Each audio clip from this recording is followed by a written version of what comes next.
In this video, I'm going to be taking apart the Tecno Camon 19. If you want to see more videos like this, make sure you subscribe and follow me on Twitter so you'll be notified when I upload a new video. And if you need any tools, there are links in the description.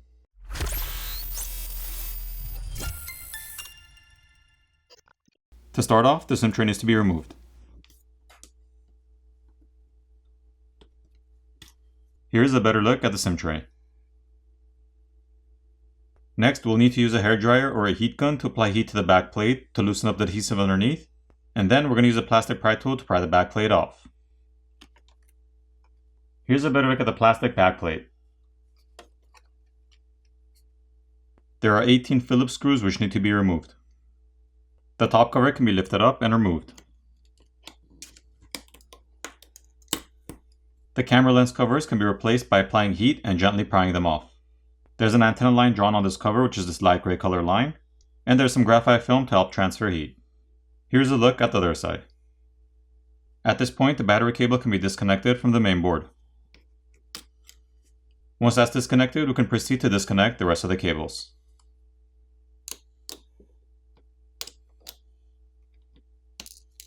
There are two coaxial cables on the top right side of the board that need to be disconnected by just popping them off.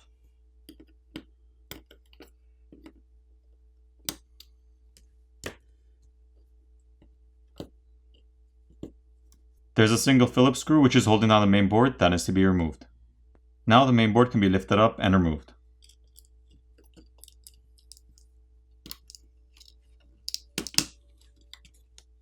Looking at the main board, there's a primary 64 megapixel camera, a 2 megapixel Bokeh lens, and an AI lens. The camera connectors can be disconnected by just popping them off. None of the cameras have OIS or optical image stabilization. There's a liquid damage indicator sticker, which is the white sticker on the bottom corner, a secondary microphone located on top, some more copper tape on the front shields to help transfer heat, and there are rubber gaskets around the connectors. And before I forget, the quad LED flash is located here.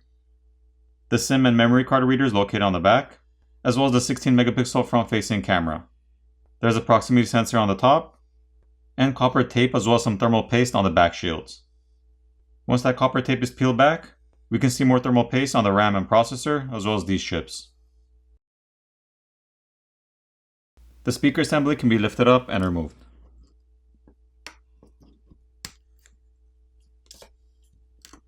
There's some more graphite film to help transfer heat. And here's a better look at the speaker itself. There's also a small antenna board on the side of the speaker. There's an adhesive pull tab on the bottom corner of the battery to help you pry the battery off. That pull tab was pretty useless, it didn't help at all and just tore. So at this point we're going to have to use some isopropyl alcohol and apply some to the edges of the battery and let it sit for about 30 seconds to a minute so it eats away at the adhesive underneath, making it easier to pry it off.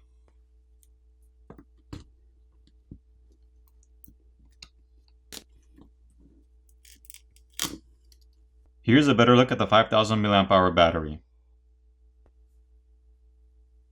Now that the battery has been removed, we can see this flex cable which connects the main board to the subboard, and this flex cable for the screen which is routed through an opening in the midframe.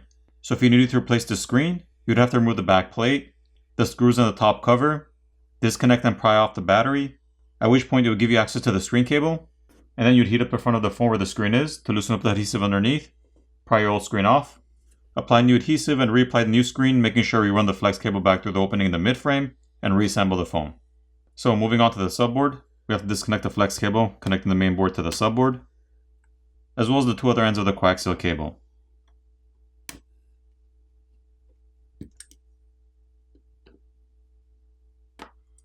There's a single Phillips screw which is holding down the subboard that needs to be removed. Now the subboard can be lifted up and removed. There are rubber gaskets around the charger port, headphone jack, and the connector.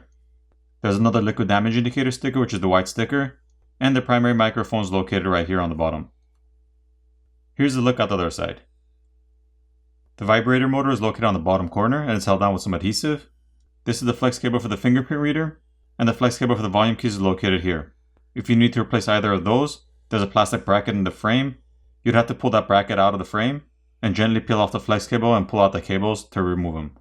And finally, the earpiece speaker is located on top and that's also held down with some adhesive. For the repairability score on this phone, I give it a 4 out of 10. Now it's time to put this phone back together.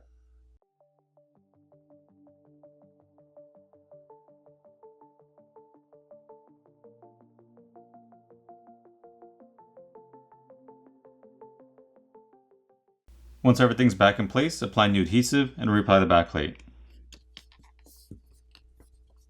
Flip over the phone, power it on, and you're done.